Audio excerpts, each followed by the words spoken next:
Oracle का course तो HTML का तो नहीं करने चलेगा कहीं और, तो चलो वो भी करा देते हैं हम।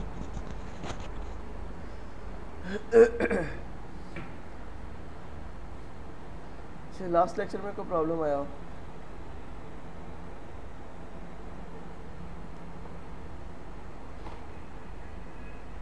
जी जी। नहीं, प्रॉब्लम ये रहती है कि जब कोई परचेज ऑर्डर बनाते हैं ना, तो परचेज ऑर्डर बनाने के बाद आइटम को सिलेक्ट किया, उसका यूओएम सेलेक्ट किया, उसके बाद जब बैंक जाके आइटम को चेंज करते हैं ना, तो यूओएम अगर फर्ज करें कि पहले क्रिएट वाली आइटम थी, हाँ, उसका क्रिएट 24 ले तो लिया। यूएम वो का वही रह जाता है हाँ जी, पुराना, वही का वही रह जाता है और वो सेव भी कर देता है। सेव भी कर देते हैं। अच्छा, और कोई मसला? नहीं, उसके बाद जी, और कोई मसला आपके जहन में हो कि जो आ सकता है, क्योंकि भाई चेक तो किया नहीं है, पाकिस्तानी पहले ही ढूंढ लेते हैं ना कि ये वाला मसला भी हो सकता है। क्यों भाई, कल के लेक्चर में तो बात हो।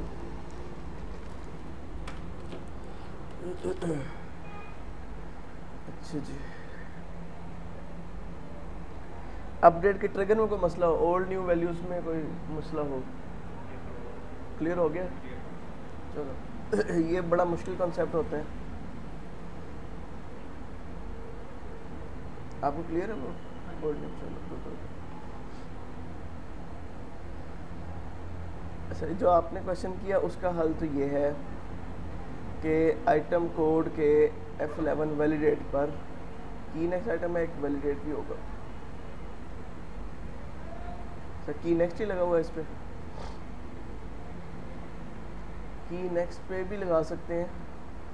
आइटम कोड अगर 0 है तो आइटम कोड नल करो, न्यू स्टेटस करो और इधर लगाया हुआ है, वरना नेक्स्ट स्टेटस पर आइटम लगाया हुआ है।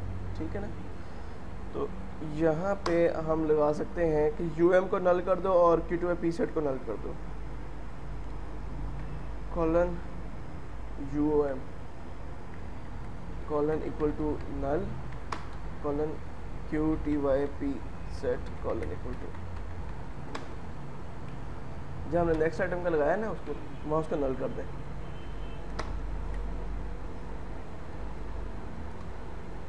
इससे क्या होगा, जब भी वो इस आइटम से आगे जाएगा तो यूएम को खाली कर देगा हमेशा। शुरू में होता ही खाली है, जी। तो तब उसको टेंशन नहीं होगी कोई। 1001, ठीक है, कुछ नहीं हुआ। यूएम मैंने ले लिया इसका क्रेट शॉप में, मैं आया, मैंने 10 वो ले लिया, तो उसने यूएम ही खाली कर दिया। वो आके दोबारा देगा कि भाई ये डजन में होता है, ये लग जाएगा। क्योंकि मैं पी सेट भी खाली करना है, क्योंकि वरना वो उससे मल्टीप्लाई कर जाएगा। हाँ जी, उसी के मुताबिक पढ़ना है। ठीक हो गया? उससे हमारा ये चीज़ हो जाएगी। तो सर ये जो फील्ड बनी हुई है टेक्स्ट फील्ड, इसका बैकग्राउंड कभी नहीं खत्म हो सकता, ट्रांसपेरेंट हो जाए? नहीं, इनपुट फील्ड विंडोज़ में ट्रांसपेरेंट नहीं होती है, किसी भी जगह चल जाएगी, सारी इनपुट फील्ड ही हैं, इनपुट फील्ड ही हैं ये सारी। इसमें हर टाइम में मैं चाह रहा था ना कि मैंने जो इंस्टॉल किया ना अपने पास पॉइंट ऑफ सेल का सॉफ्टवेयर, हाँ, उसमें ना उसने नीचे करके एक बॉक्स बनाया, उसमें वो बता रहा है कि टोटल इतनी आइटम आपने ऐड की हैं, इनकी क्वांटिटी इतनी बनती है, टोटल बिल इतना बनता है, वो सारी डिटेल है। लेकिन वो इस तरह टेक्स्ट में लिखी हुई है, वो कोई फील्ड नहीं है कि जिस तरह ये फील्ड बनी हुई है, वो वो टेक्स्ट में है। फॉर्म पे बता रहा है। हाँ जी, फॉर्म पे बता रहा है और वो अच्छा, टेक्स्ट में लिखी हुई है, तो अच्छी वो लगती है इस तरह की ट्राई फील्ड। करके देख लेते हैं उसमें क्या। इसको आप करें बेवल, इसको आप कर दें प्लेन बेवल, इसको नन कर दें और इसका ट्रांसपेरेंट लिख के देख लेते हैं। बैकग्राउंड कलर ट्रांसपेरेंट,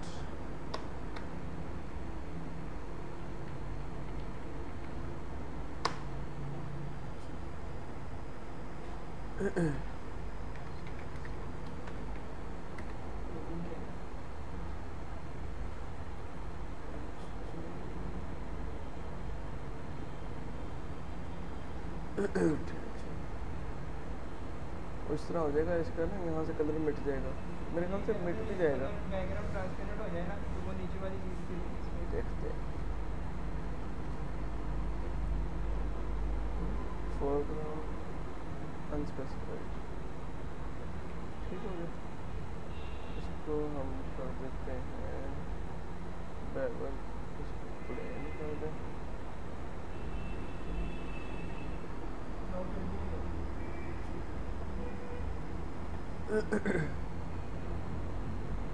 तो उसके बैकग्राउंड में इमेज लगी हुई है कोई, उसके बैकग्राउंड पे कोई इमेज लगी है जो आर पार नज़र आती है? प्लेन है पीछे से सारा। हाँ प्लेन पे तो हम भी कर लेंगे। वो इस तरह कर लेंगे कि आप इसका लाइन नन कर दें।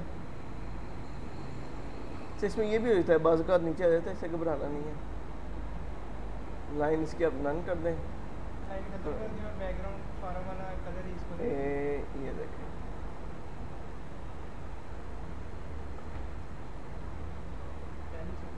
हाँ?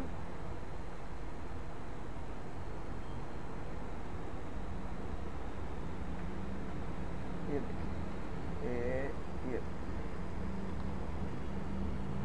लो पता चलता है।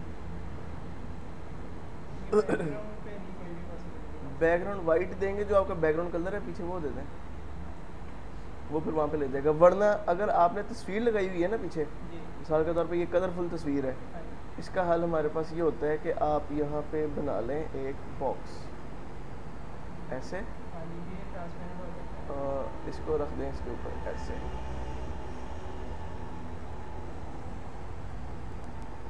बस आपका इस तरह का एक बॉक्स बन जाएगा, उस पर यहाँ पे ऐसे लिखा होगा। तो आप इतना बड़ा बॉक्स बना लें, यहाँ पे लिख दें आपका कितना वो बिल बना, कितने आइटम है, कितने फलाना है, वो उसमें वैल्यू सेव करवा दें, तो आपका ये बन जाएगा इस तरह का ट्रांसपेरेंट सा बन जाएगा। इस तरह का हो सकता है। वरना इसका एक बहुत ही एडवांस तरीका है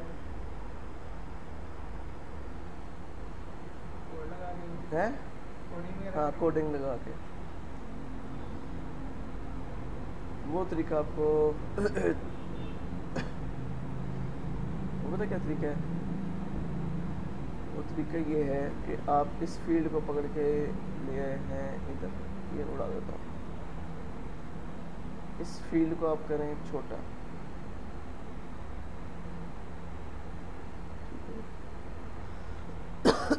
इसका नाम दें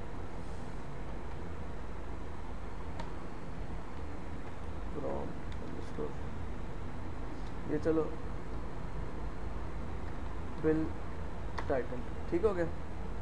इसकी विड्थ हाइट मैंने कर दी 0, हाइट 0, विड्थ 0, ठीक हो गया। इसका मैंने प्रॉम्प्ट दे दिया यहाँ पे बिल टोटल 245, ठीक है। ये ऐसे ट्रांसपेरेंट हो गया। अच्छा जी, यहाँ पे आए,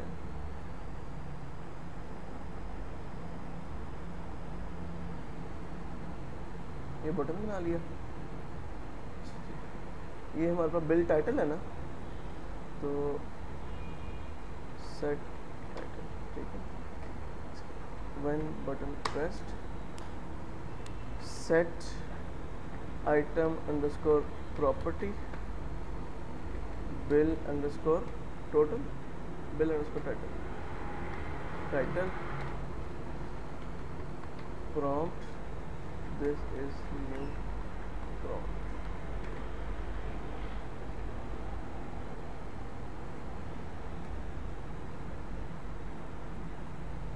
सेट आइटम प्रॉपर्टी एक फंक्शन है इसका, ठीक है जी। आइटम का नाम उसको जाता है, और प्रॉपर्टी में मेरे ख्याल से इसका प्रॉम्प्ट होता है।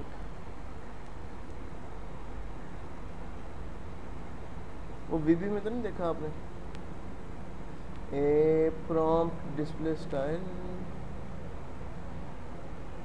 Prompt as, prompt underscore title होगा, प्रॉम्प्ट अंडरस्कोर टेक्स्ट, ठीक है। प्रॉम्प्ट अंडरस्कोर टेक्स्ट,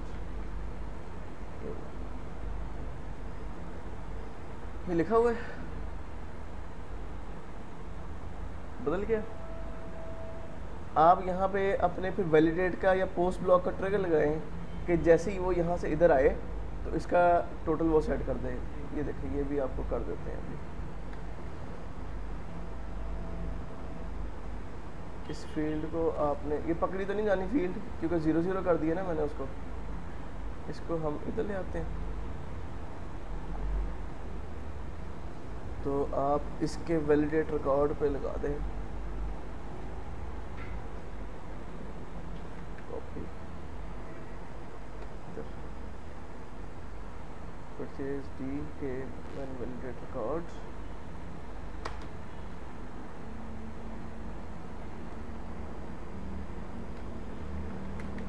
टोटल हमारे पास है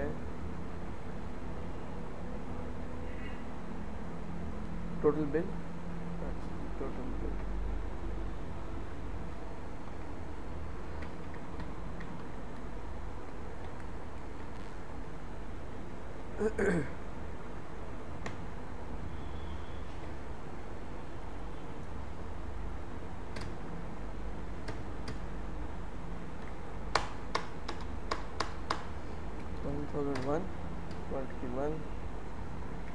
क्रेट शॉप, टोटल आ गया 325 रुपये हो गया।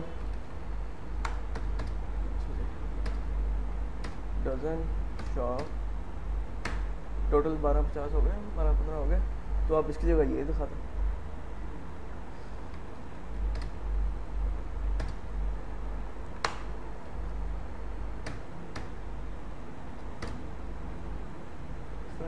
ट्रिक बहुत है, वो नहीं मसला।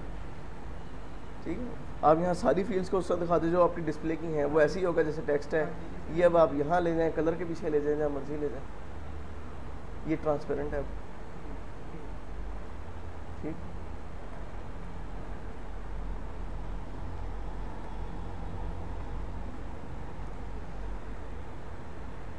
अब बेशक आप इसको हाइड कर दें,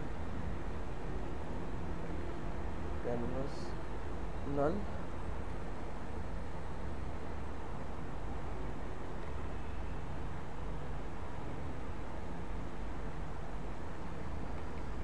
शुरू में आप लिख दें अकेला टोटल।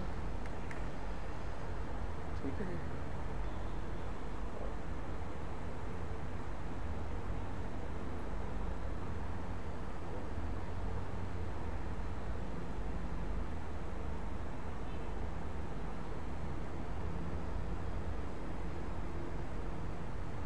दोनों लोड हो गया, इसको डिलीट कर दें।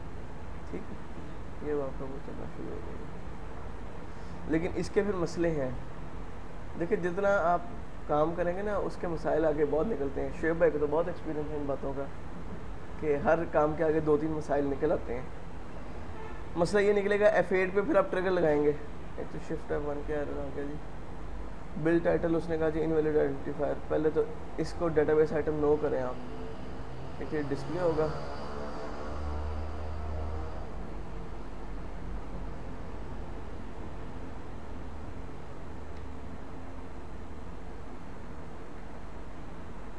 इसको एक तो डिस्प्ले करें, डेटाबेस आइटम इसका नो करें। मसला क्या हुआ जी, मसला ये होगा कि आपने F8 किया, अब टोटल ही नहीं आया। ठीक है ना, तो फिर ये चीज़ें लगानी पड़ती हैं कि जो हमने तो वैलिडेट रिकॉर्ड पे लगाया है,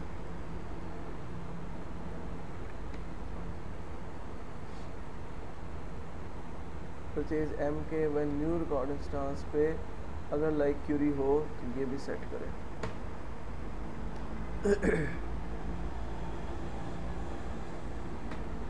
अब ये अब हर एक के पैसे आने शुरू हो गए।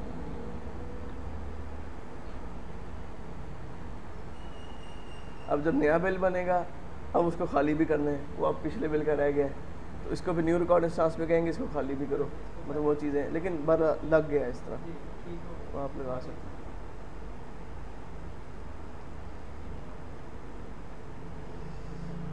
अच्छा जी, ठीक है जी, चलो और कोई प्रॉब्लम हो जी पिछले लेक्चर्स में?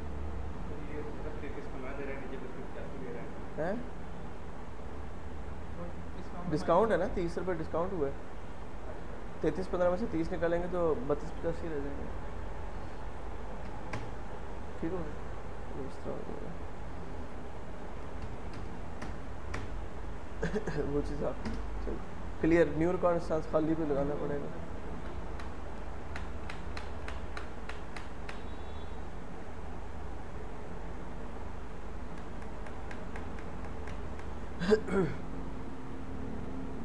फिर आप इसको बेशक वो बोल्ड करें, फॉन्ट बदलें, सारा कुछ बदलें, वो सारा कुछ आपका लग जाएगा। अच्छा जी, हमारे बैकएंड के कुछ ट्रिगर्स थे जो कि लग गए हैं।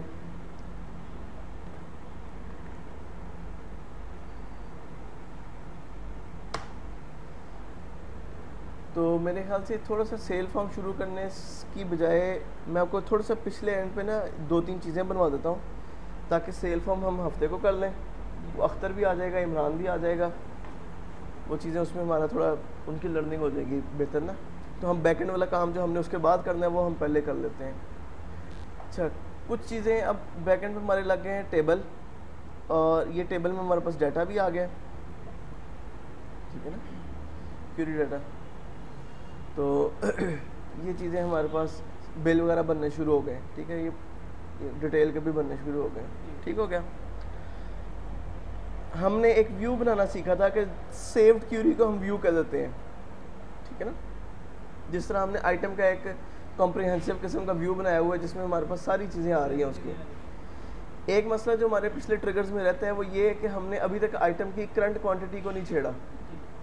हमने पीछे ट्रिगर तो लगा लिया कि स्टॉक प्लस करो या माइनस करो, लेकिन हमने आइटम की करंट क्वांटिटी को प्लस माइनस नहीं करवाया। तो हम ये काम भी कर सकते हैं, ठीक है। वो काम हम कहाँ से कर सकते हैं, वो हम स्टॉक के ऊपर एक ट्रिगर लगाएंगे, स्टॉक पे, आफ्टर इंसर्ट और अपडेट पे। इसकी जो नई क्वांटिटी आई है वो क्वांटिटी उधर स्टॉक में प्लस हो जाए या माइनस हो जाए, ठीक है, ठीक हो गया। फॉलो कर रहे हैं बात को। एक तो ये है ना कि मैं परचेज पे लगा दूं कि जब पे परचेज, ये भी तरीका ठीक है, उसमें भी हरज कोई नहीं है। मिसाल के तौर पे जहाँ जहाँ हमने ये लगाया है आफ्टर इंसर्ट पे, एडिट करता हूँ मैं इसे, यहाँ हमने जो लगाया इंसर्ट इनटू स्टॉक, तो यहाँ मैं करूँगा अपडेट करो किसको, update items I set I dot C I T C R Q T Y is equal to I T C R Q T Y plus colon new dot Q T Y, बस इतनी सी command लगेगी, ठीक है।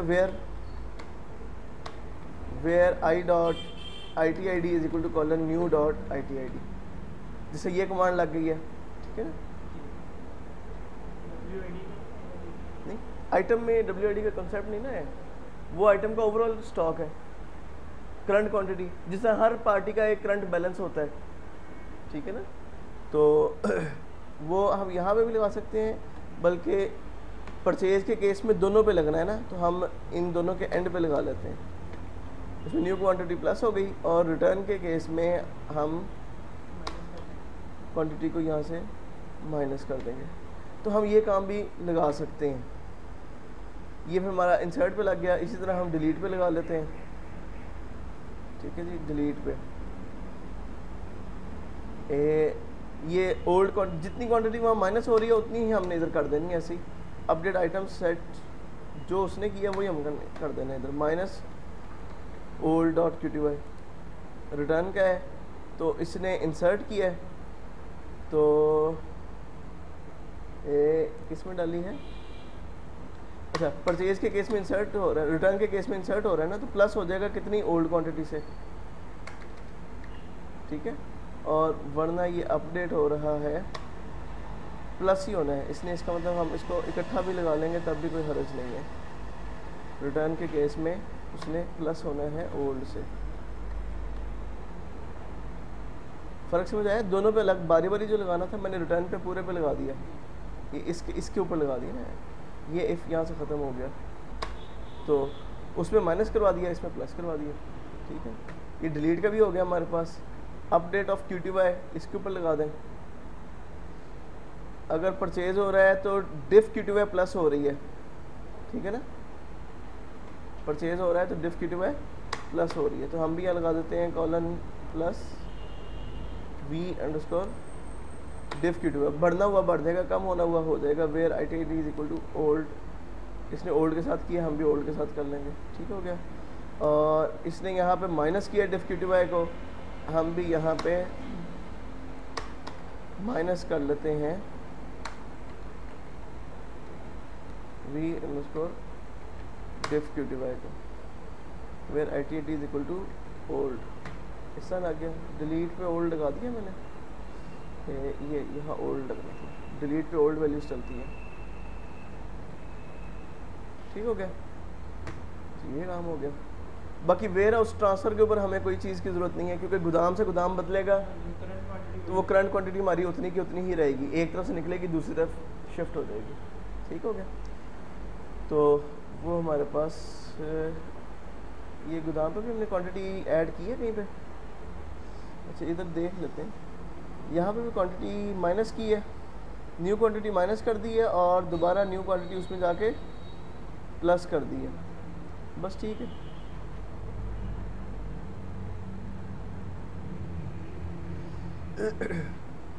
सिर्फ यहाँ पे है चांस कि अगर इंसर्ट का केस आता है तो उधर प्लस कर दे, बस ये चेक करने पे है, टेस्टिंग करके बंदा देख सकता है कि इसको यहाँ ज़रूरत है कि नहीं है। तो ये तरीका है जहाँ से हम उस आइटम का करंट स्टॉक भी साथ साथ मेंटेन कर लेंगे, उसको हम प्लस कर लेंगे या माइनस कर लेंगे उसी एतबार से। अच्छा एक काम तो ये हो गया, वो मुझे याद इसलिए आया कि ये इधर करंट स्टॉक जो है वो ज़ीरो आ रहा था आइटम के साथ। ठीक है, ये आइटम के साथ ज़ीरो आ रहा था, अब ये भी चलना शुरू हो जाएगा। इसका चेक हमें खोलना पड़ेगा प्लस माइनस का, क्योंकि हमने उधर प्लस माइनस के चेक को नहीं पकड़ा।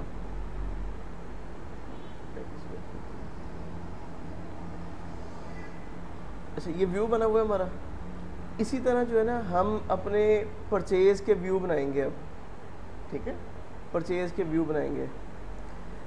मैंने परचेज़ को क्यूरी डाटा किया तो मेरे पास purchase date, type, serial number, party ID, party का नाम नहीं आ रहा। ठीक है ना, अच्छा बाकी सारी वैल्यूज़ आ रही हैं मेरे पास। ठीक है तो हम क्या करते हैं, select T dot P M I D, T dot P M date, T dot P M type, ठीक है, T dot P M S R N O, T dot P I D party I D, comma from purchase M T, चलो party underscore info P कह देता हूँ मैं इसे। ठीक है, पी डॉट पी टाइटल, ठीक है जी, और T dot P M V S R N O, ठीक है जी, और T dot P M V date, T dot P M cargo, T dot P M freight, T dot P M remarks. अच्छा query के लिए ना हमारे पास एक और टूल भी होता है, वो भी हम देखते हैं अभी, उसको भी यूज़ करते हैं। रिमार्क्स लग गया, टी डॉट रिमार्क्स के बाद क्या है जी, total bill, discount, payable,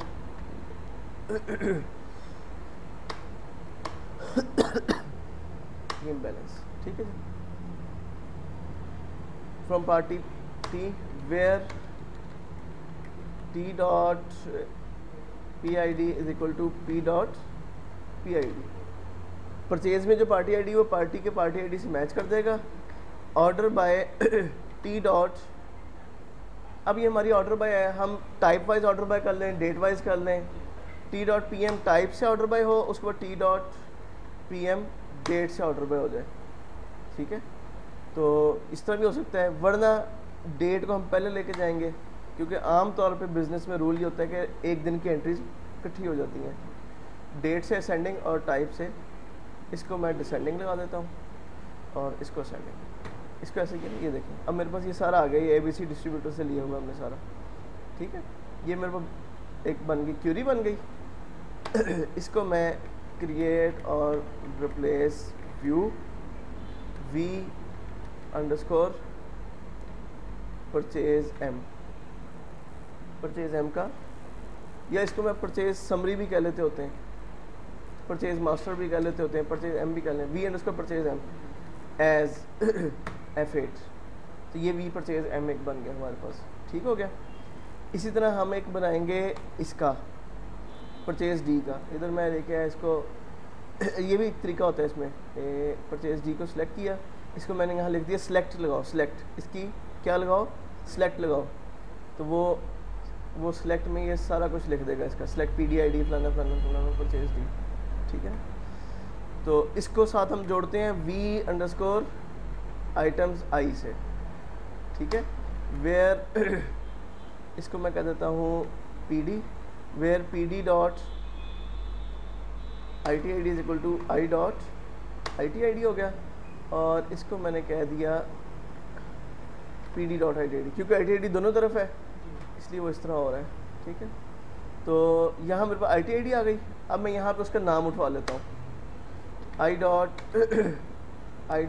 item का कोड, आई डॉट आइटम का एक आइटम नेम है, और आई डॉट उसका एक फुल नेम है, देख लेते दोनों ले लेते हैं, क्यूरी है उसमें हमें कोई हर्ज नहीं है। उसकी पैकिंग आई डॉट, उसके बाद हमारे पास आ गया कंपनी का टाइटल है ये, ठीक है, और आई डॉट कैटेगरी में आई टी कैट, ठीक है, और आई डॉट सी आई डी भी ले लेते हैं हम, इसकी कंपनी आई डी भी ले लेते हैं, इसका हमें फ़ायदा होता है, ठीक है जी। अच्छा फ्रॉम डब्ल्यू आई डी आ गया, अब इधर से वेयर हाउस भी लगा लेते हैं, फ्रॉम वेयर हाउस डब्ल्यू इतना, and P D dot W I D is equal to W dot W I D, ठीक है, और डब्ल्यू आई डी ली, इधर हम लेंगे P D dot W I D और डब्ल्यू डॉट वेयर हाउस का title और डब्ल्यू डॉट वेयर हाउस का सिटी, ठीक है जी। और B Q T Y U M Q T Y P set Q T Y rate I T amount I T disc I T final amount, ठीक है जी। Order bye इसको हम कर लेते हैं पी डी डॉट, एक बिल के इकट्ठे आइटम हो जाएंगे, उसके बाद पी डी डॉट, उसके बाद हम इसको, अब डिपेंड है आप बाय आइटम नेम सॉर्ट करा लें, बाज़ कंपनी मेडिकल कंपनीज जो होती है उनकी क्वांटिटी से सॉर्ट लगा होता है कि छोटी क्वांटिटी ऊपर आती है उस पर बड़ी क्वांटिटी नीचे, या बड़ी क्वांटिटी ऊपर आती है तो छोटी क्वांटिटी वाले आइटम नीचे आते हैं, हम उसको क्यू टी वाई लगा के डिसेंडिंग भी लिख सकते हैं, ठीक है, तो वो क्यू टी वाई से हो जाएगा। अच्छा पी डी डॉट, इसको हम आई डॉट फुल नेम से हम सॉर्ट करवा लेते हैं, ठीक हो गया।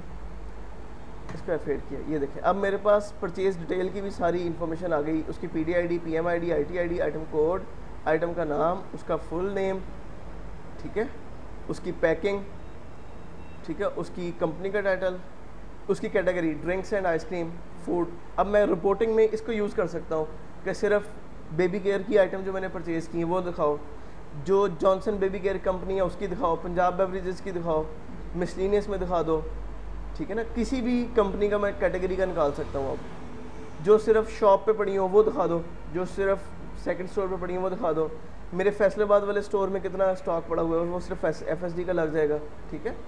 तो ये सारी यहाँ पे हम वेयर लगा सकते हैं बाद में, ठीक हो गया।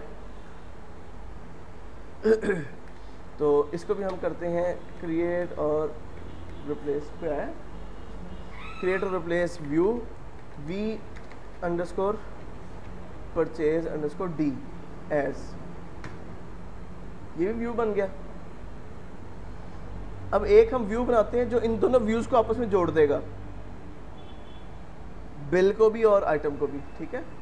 वो हम बनाते हैं select from V underscore purchase underscore M comma V under VPM और वी अंडरस्कोर परचेज अंडरस्कोर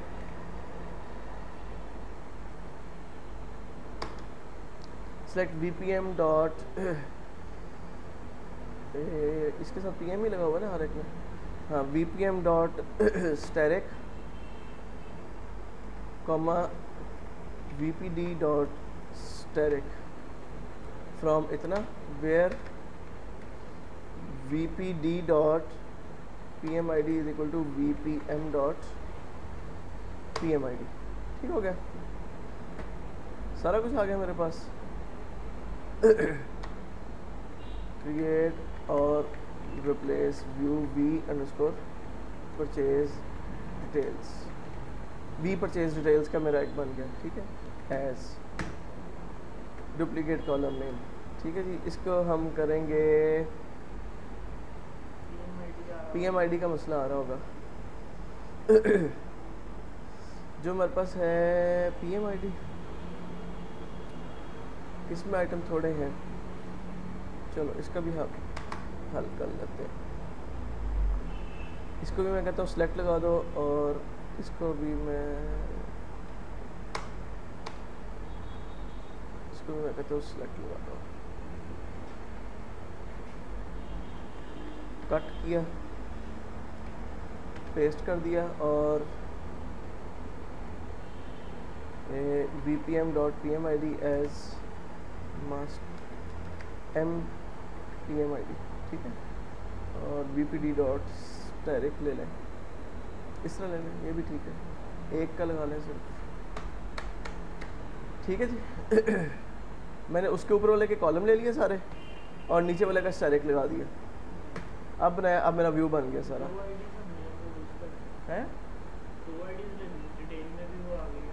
हाँ, तो वो मैंने उसको मास्टर वाली को MPMID कह दिया, मास्टर की PMID।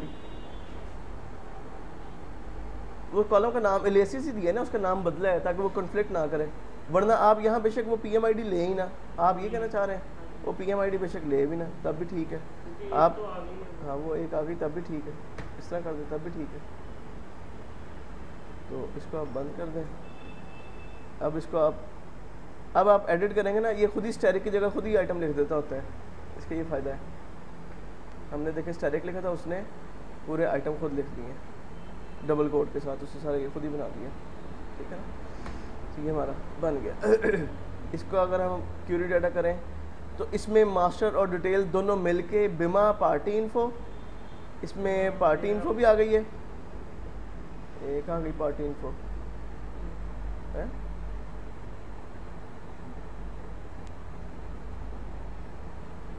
सॉरी, मैंने वो असल में मास्टर का इधर का ले आया था, कह रहे मैं ले आया था टेबल की सिलेक्ट, हमने लगानी है इसकी परचेज M की सिलेक्ट, व्यू परचेज M की सिलेक्ट, PMID को छोड़ के एंड पे ये सारा।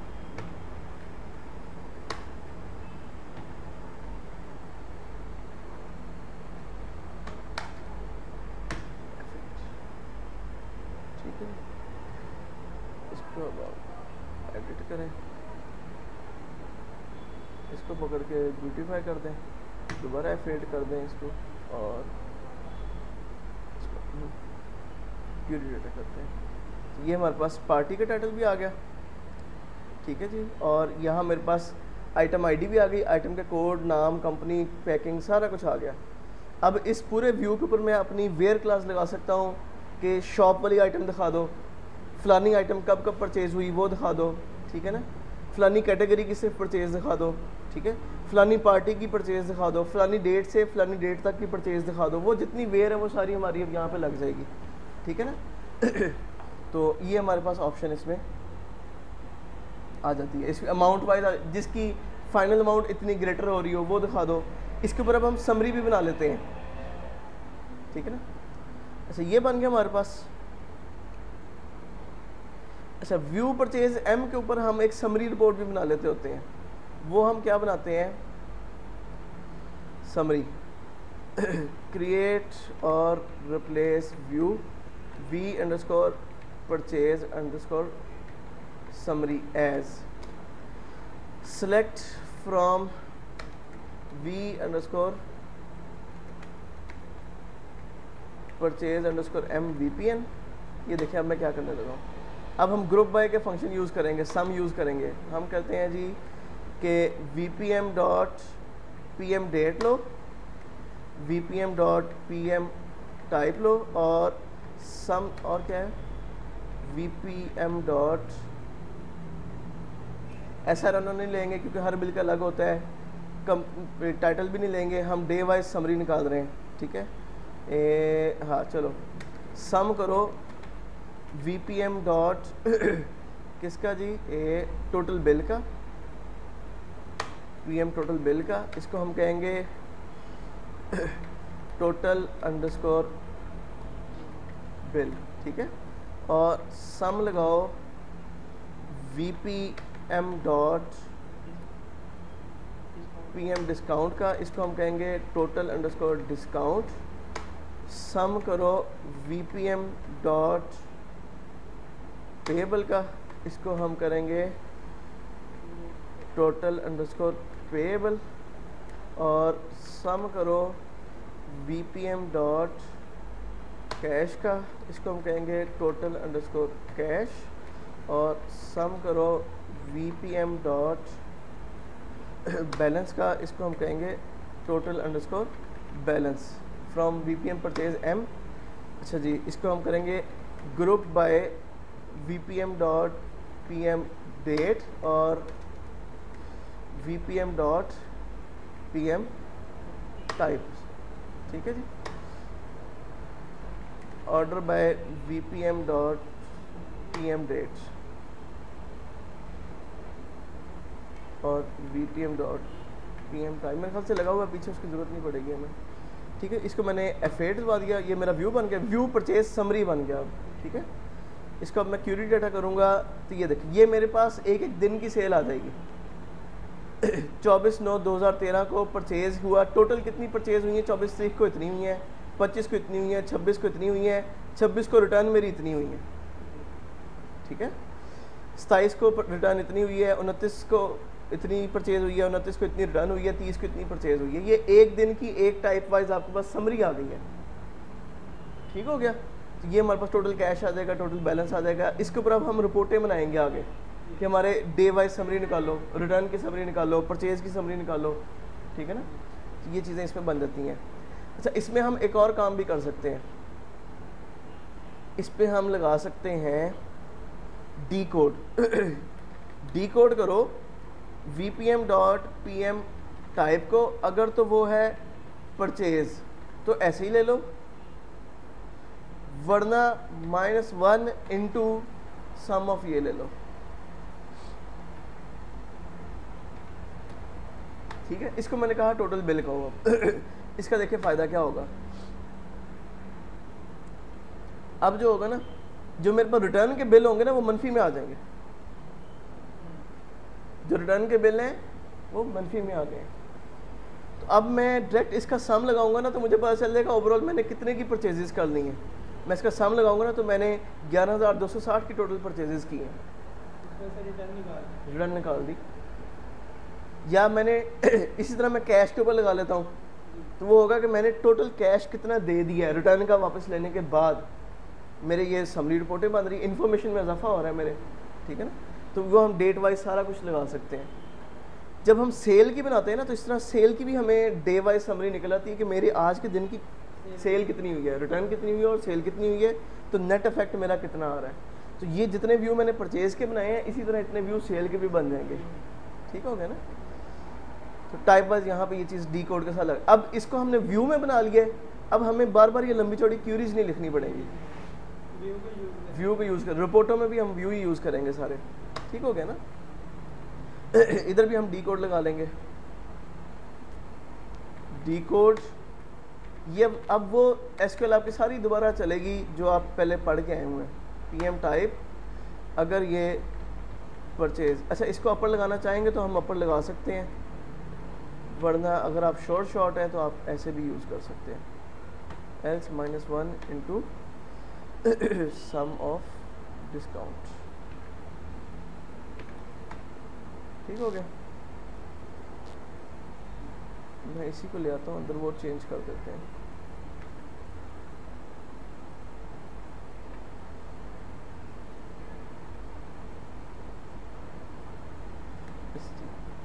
PM dot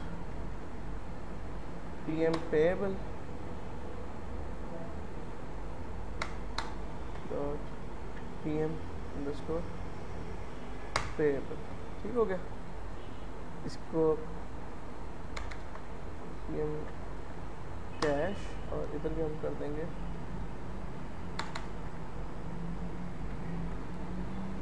cash, PM balance,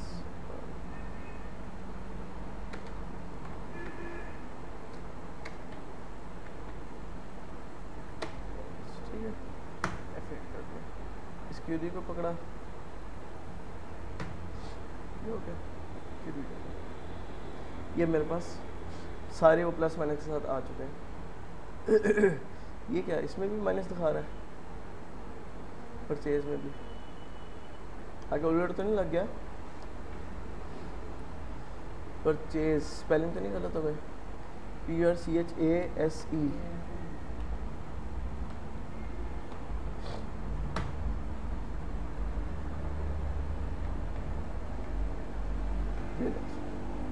ये आपके पास यहाँ से इसका मज़ीद सम लेंगे आप तो आपके पास नेट कैश आ जाएगा। आपने नेट कैश पेबल कितना था, और अब इस समरी के ऊपर भी आप मतलब रिपोर्ट जब बनाएंगे तो समरी, इसके ऊपर भी समरी बन जाएगी मज़ीद के इन सब का सम करके ओवरऑल दिखा दे, एक महीने का दिखा दे सारा, ठीक है ना। तो वो सारा एक महीने का रिकॉर्ड आ जाएगा। तो ये हमारे पास परचेज समरी बन गया।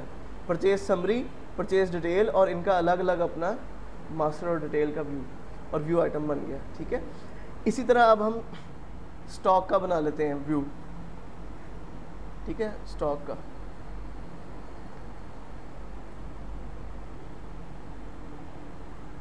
हमने कहा जी इससे सिलेक्ट लगा दो,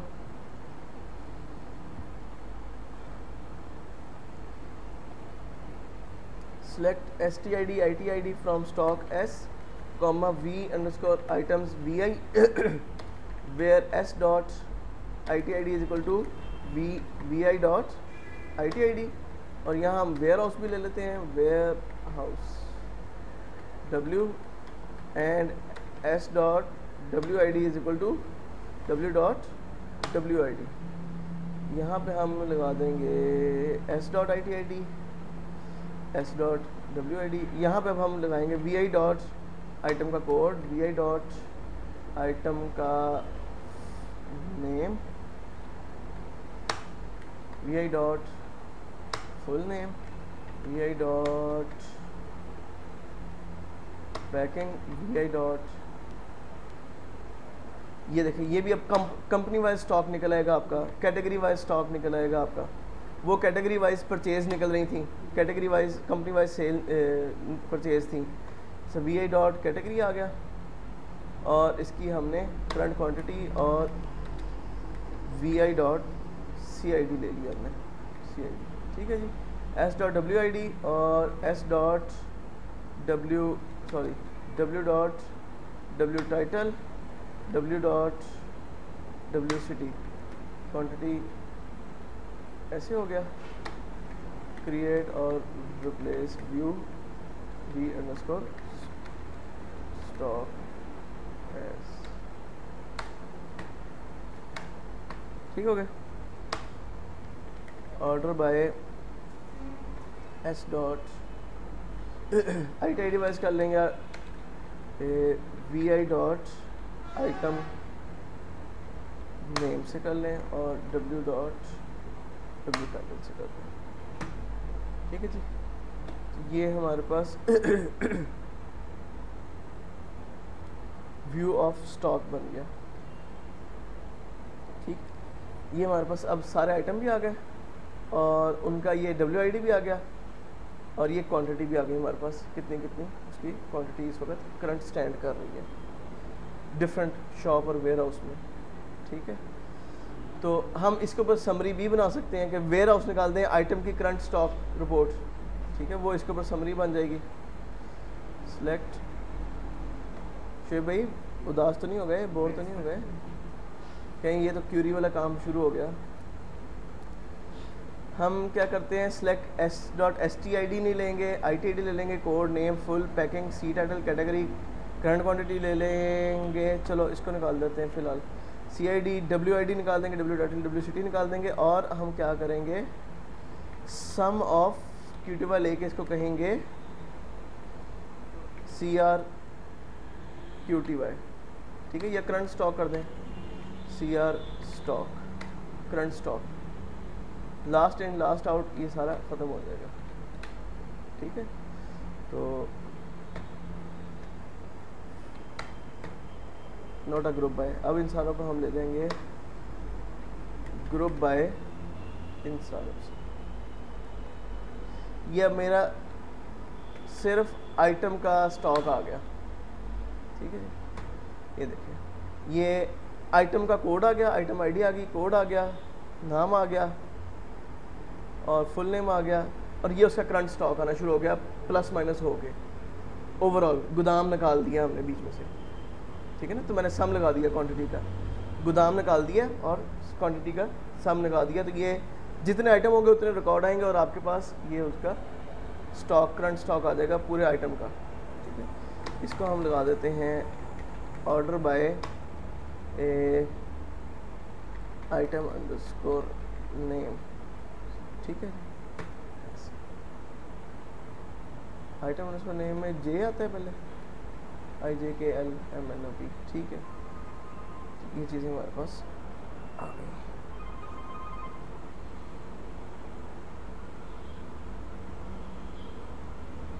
ठीक हो गया जी, ये हमारे पास स्टॉक का भी बन गया। बाकी कंपनी वगैरह के टेबल एज इट इज चल जाते हैं। आइटम का हमने व्यू बना लिया था, UM का भी हमारे पास ज़रूरत नहीं है अलग बनाने की। तो ये हमारे पास बेसिकली अब व्यूज़ बन गए हैं कुछ रिपोर्टों के लिए। सेल्स के भी इस तरह के हमारे पास बन जाएंगे, इसके ऊपर हमारी आगे रिपोर्टिंग शुरू हो जाएगी। ये भी बना सकते हैं कि टोटल 30 पड़ी है, एक आइटम की 30 क्वांटिटी पड़ी है, वो किस किस गोदाम में पड़ी है, वो सारी निकाल सकते हैं। ये आइटम कब कब परचेज हुआ, फॉर एग्जांपल ये देखिए, अब देखिए क्यूरी कैसे लगती है।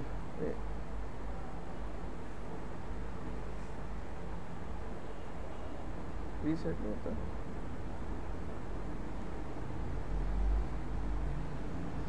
क्यूरी देखिए अब कैसी लगती हैं।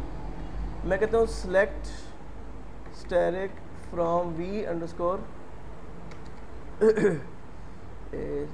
IMS dot V underscore purchase detail, कहाँ गया, IMS निकाल दे, मैंने सिर्फ ऑटो कंप्लीट के लिए लिखा है। Select asterisk from purchase details VPD where VPD dot, ये देखा अब मेरे पास आइटम कोड यहीं पे आ जाएगा, मुझे ज़रूरत ही नहीं है कि मैं आइटम ढूंढूँ और फलाना ढूंढूँ। Item code is equal to 1010 या 1001 F8। ये देखिए जब मैंने अब ये 1001 लगाया ना, तो मुझे साथ ही पता चल गया कि ये मेरा आइटम इन तरीक़ों में परचेज़ हुआ है, इन तरीक़ों में रिटर्न हुआ है, ठीक है। मैं यहाँ पे मज़ीद स्टैरिक की बजाय ना वो भी ले सकता हूँ, VPD डॉट PM डेट और VPD dot PM type, date type आ गई, डेट आ गई, और VPM डॉट अच्छा VPD डॉट हमारे पास PM SRNO आ गया हमारे पास, और VPD डॉट इसकी हमारे पास आ गई आइटम का नाम, आइटम का कोड, VPD डॉट आइटम का नेम आ गया, और VPD डॉट QTY है मेरे ख्याल से QTY आ गया, और VPD डॉट W टाइटल आ गया। या आप यहाँ पे ले सकते हैं VPD डॉट B QTY और VPD डॉट UOM, ठीक है जी, from purchase D, order by VPD dot PM type, और VPD डॉट PM डेट। ये देखें, ये मेरे पास 1001 जो आइटम है पेप्सी रेगुलर, ठीक है ना, पेप्सी रेगुलर बिल 5 क्रेट इतनी क्वांटिटी शॉप पे आए थे इस तारीख को, परचेज का है, और परचेज बिल नंबर मेरा ये है 122581। मतलब इन बिल्स के ऊपर जो है मेरे क्वांटिटी कब कब परचेज हुई, तो ये हम सारा ट्रैक कर सकते हैं इसमें, ठीक है ना। हम ये भी दिखा सकते हैं कि सिर्फ select static from v underscore purchase underscore summary vps where vps dot view purchase summary क्या था जी, स्पेलिंग गलत है हमारे, SUMMARY।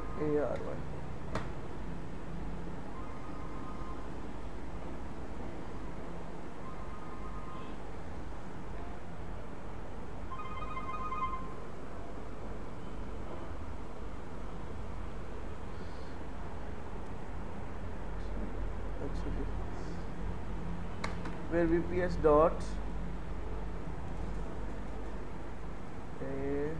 अच्छा ये तो डेट वाइज है ना, इसमें कंपनी नहीं है, व्यू परचेज मास्टर में होगा, view purchase master VPM where VPM dot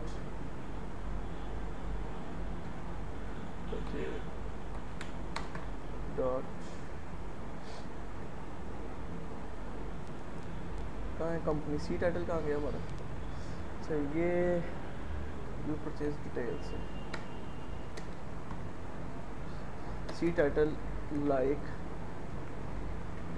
Punjab. तो ये पंजाब बेवरेजेस की जितनी कंपनी होंगी वो आइटम होंगी उसकी डिटेल आ जाएगी, ठीक है ना। यहाँ पे मैं सिर्फ लिख देता हूँ IT कैट लाइक ड्रिंक्स, ठीक है ना,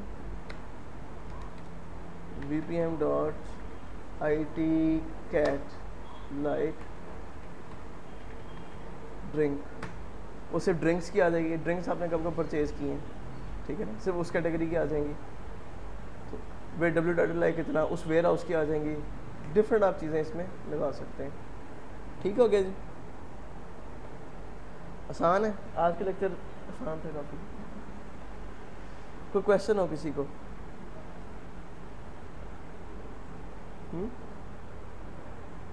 क्लियर है,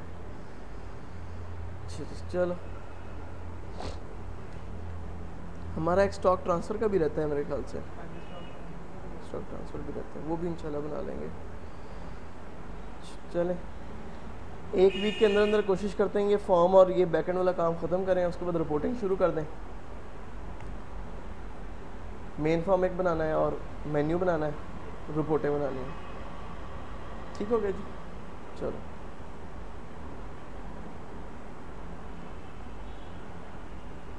ठीक है, चलो ये आपकी कोशिश से हमारे पास भी ये लग गया।